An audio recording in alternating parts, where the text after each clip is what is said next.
An Outpost of Progress is a short story by Joseph Conrad. So, this is a story about two guys, two mid-level colonial administrators in the empire of a large European power that is never named.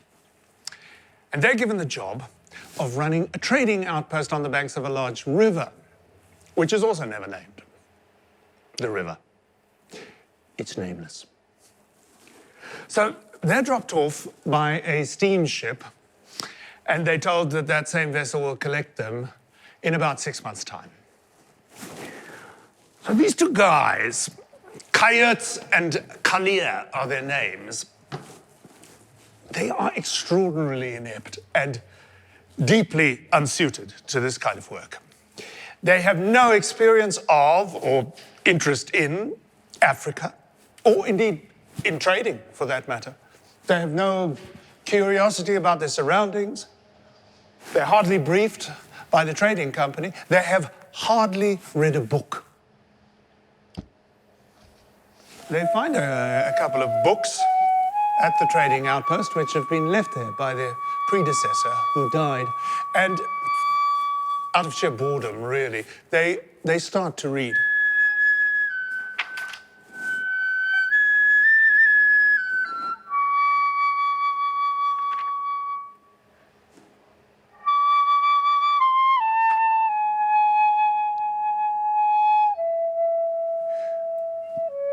The two traders lived like blind men in a large room, aware only of what came in contact with them, and of that only imperfectly, but unable to grasp the general aspect of things. The river, the forest, the great land throbbing with life, to them were like a great emptiness. Even the brilliant sunshine revealed nothing intelligible. Things appeared and disappeared before their eyes in an unconnected and aimless sort of way. The river seemed to flow from nowhere, and it flowed nowhither. It flowed through a void.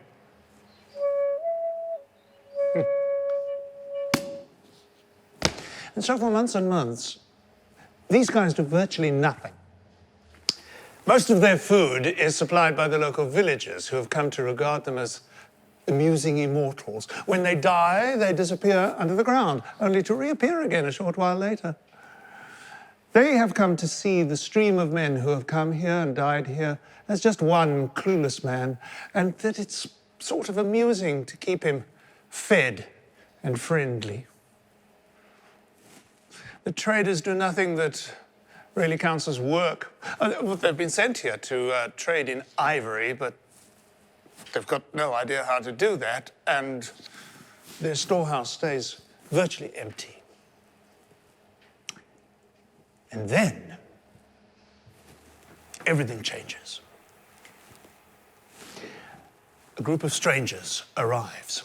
These men are rather unsettling, and they carry old-fashioned muskets, and they're draped in blue-fringed cloth, and they speak a language that even Coyotes and Kalia know it's not from around here. And they make long, passionate speeches, and they stride about, lots of energy, and they wave their hands.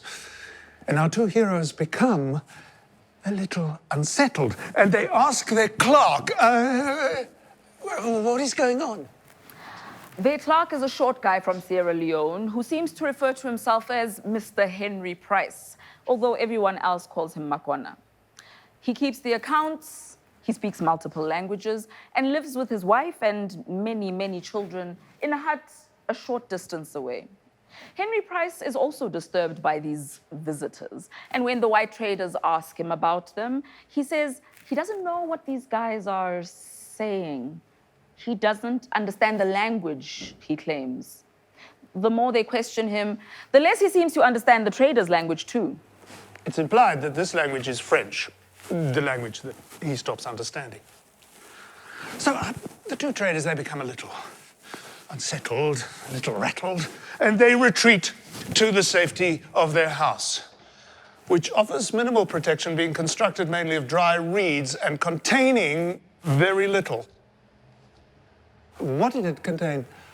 Pot, Fly swatter? umbrella, Bottle opener? razor, Roll of wire? roll of cloth, Bottle of brandy? calendar, Flares? bell, Medicine chest? soap, Revolver? whistle, Additional underwear? spare boots. Fly netting? But the two traders, they're not the only ones who are unsettled by these new visitors. The whole area seems agitated. And we lie here all night, listening to the drums, some close at hand, and then others further off that seem to answer them. And then some more from a different direction entirely.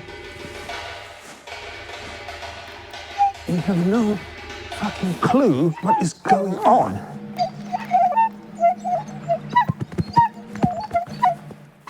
Feet running.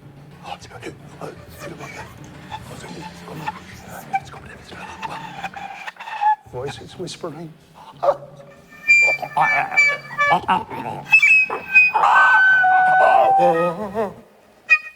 Strange cries.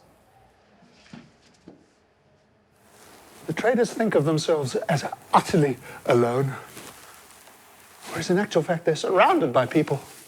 Apart from Henry Price and his wife and his children, they're the local villagers, and now these new visitors.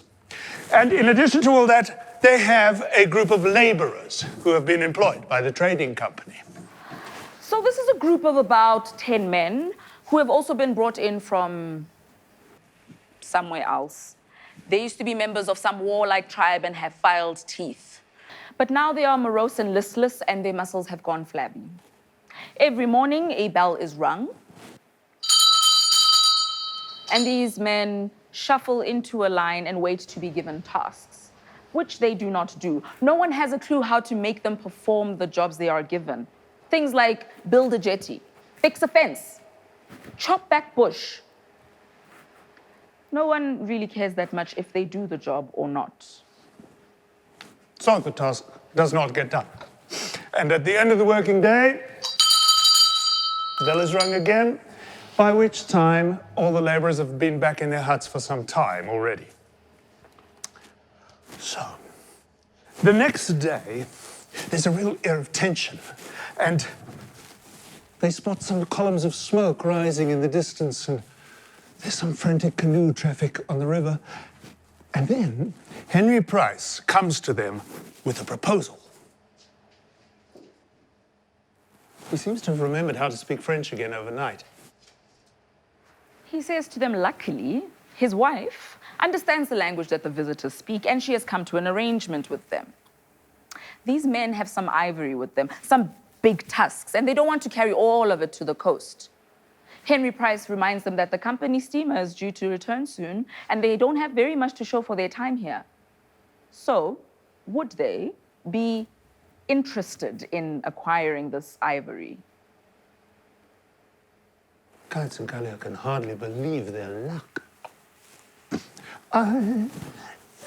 This sounds like an interesting prospect. As long as Mr. Price can be sure that he can secure good terms from our visitors, they seem like a pretty fierce lot. He mustn't allow himself to be intimidated now. The clerk assures them that this will not happen and suggests as part of their negotiation that they donate vats of palm wine, which are in danger of going off anyway. And he will dish these out to the laborers and to whoever else comes along. And they'll have themselves a bit of a feast. The traders should stay in their quarters at all times. And no matter what happens, they should not come out.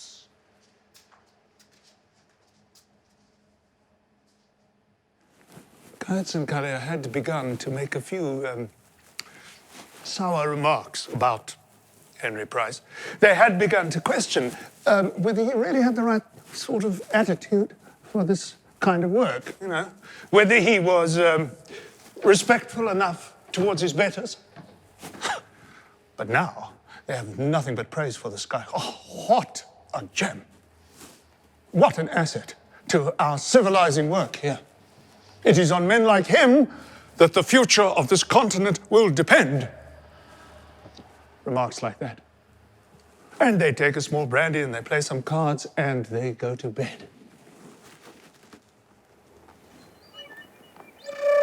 Once more, they find it quite hard to sleep. The party kicks off in the ravine. And there's singing and drumming and dancing and shouting and shrieking and groaning. A shot.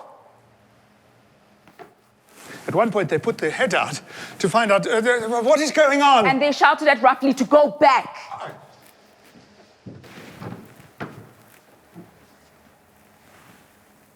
In the morning, they wake up, ring the bell.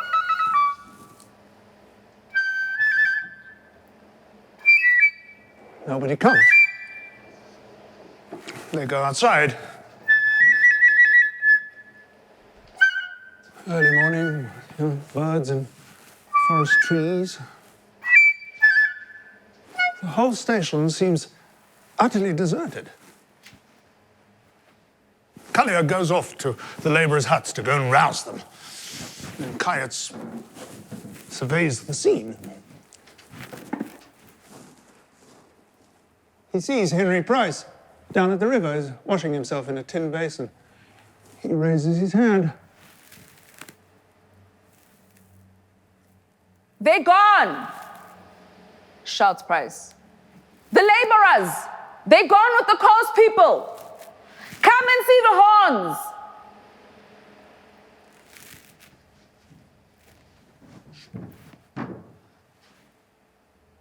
There are indeed a large pile of tusks lying in the dust outside the storeroom.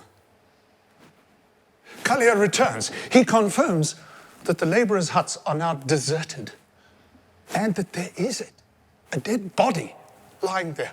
One of the local men has been shot through the chest.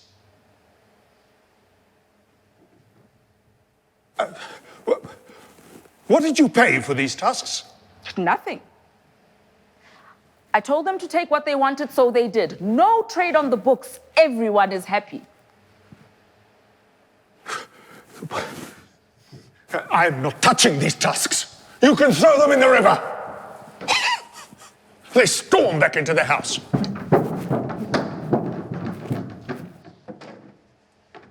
For the whole day, they just sit there, saying very little, watching the brown water rolling past. Smoke. There's a great silence that falls heavily over the station and presses on their lips. Henry Price converses with his wife and plays with his children. The tusks lie in the sun. And then, in the afternoon, Collier goes across and has a look at the tusks. Touches one with his foot. Tries to lift it.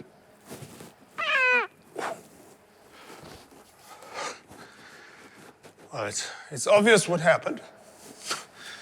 They all got drunk. They invited some of the local men to come and join them. They sang and shouted themselves into a standstill. Fell asleep. The raiders came and then dragged them off while they were sleeping. The least drunk one, he wakes up. What's going on? They shoot him for his trouble. Appalling, they say. Slavery is a terrible thing. Disgusting. Suffering. They believed their words. Everyone shows a respectful deference to certain sounds that he and his fellows can make. But about feelings, people really know nothing. Oh, we talk with indignation or enthusiasm. We talk about oppression, cruelty, crime, devotion, self-sacrifice, virtue.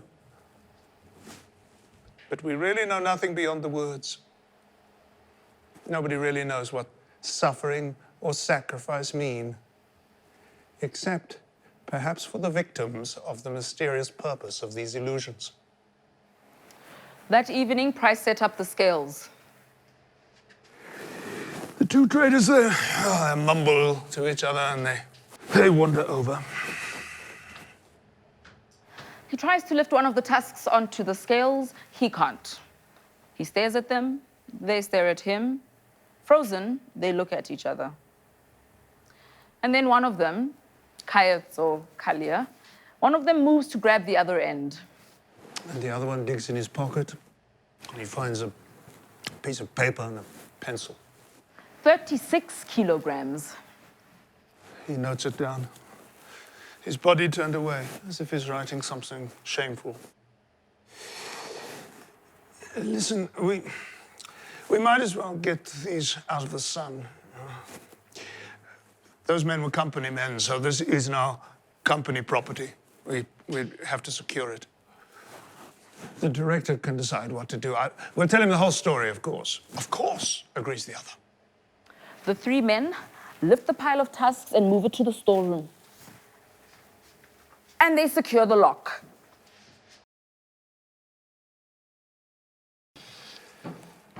Over the next days, the attitude of the local people begins to shift.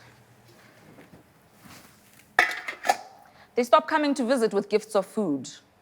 A number of their men had been abducted in the raid, and one of them had been killed. They know that the trading station had been complicit.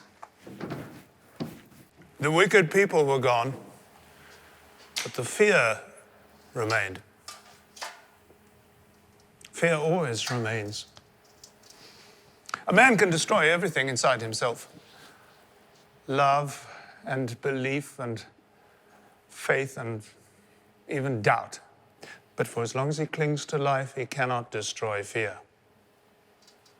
The fear, subtle, indestructible, and terrible, that pervades his being, that tinges his thoughts, that lurks in his heart, that watches on his lips his struggle for his last breath. They begin to fear that something inside them has gone. It is something that kept them safe, that insulated them from their surroundings, that reminded them of the faces and sounds of their homes. They cease to remember these things. They begin to fear that perhaps they have no homes. Out of the solitude of the surrounding wilderness, its hopelessness and savagery seem to approach them nearer, to draw them gently, to look upon them, to envelop them with a solitude irresistible, familiar, and disgusting. Without the support of the locals, they begin to sicken and starve. The steamer does not come. All they have to eat is rice. We become more like distrustful accomplices than devoted friends. And then a disagreement arises over the sugar. Kayets wants to keep what little remains for emergencies. Kalia wants to eat it now. Give me the sugar, you disgusting old slave dealer! Having hardly moved for weeks, they now charge around the house.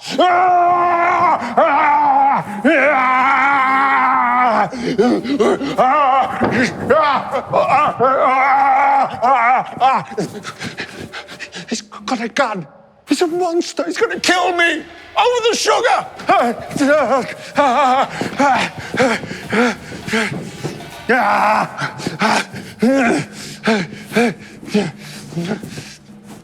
I should just give it to him. But then he will become a tyrant. My life will be impossible.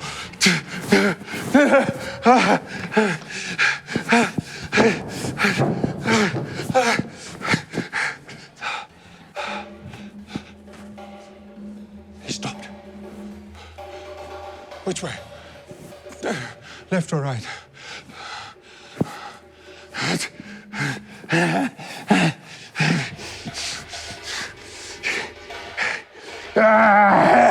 He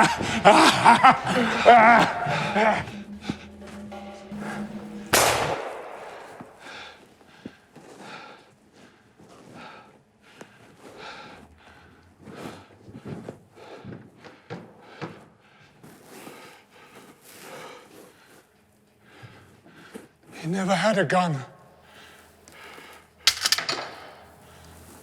I shot an unarmed man.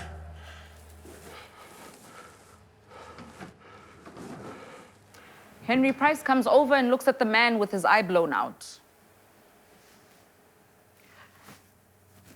He died of the fever. We bury him tomorrow. Through the whole night, I sit with the dead man. I try to persuade myself that the world, with all its death and its multitude of injustices, will not miss one more insignificant man. And he was insignificant, this man that I killed. He was a kind of a beast. And then I tried to imagine what it must have been like to be him. Or to be him, now lying there, dead.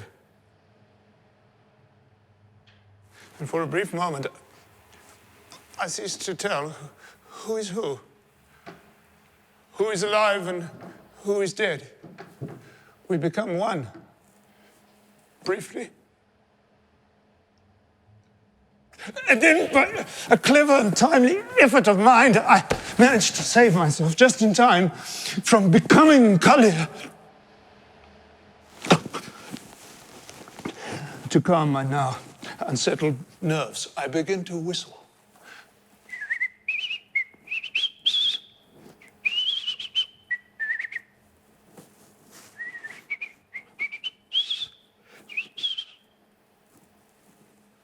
And then I fall asleep. At least I think I slept. At any rate, there was a fog, and someone whistled in the fog.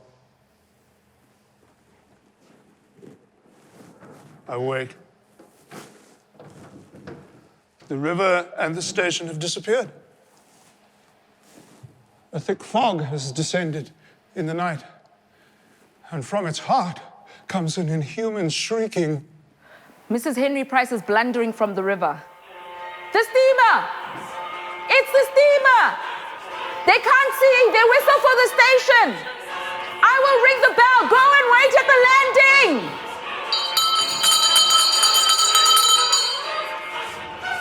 Society is calling to its accomplished child to come, to be taken care of, to be instructed. It calls me to return to the great rubbish heap from which I'd wandered away, so that justice can be done.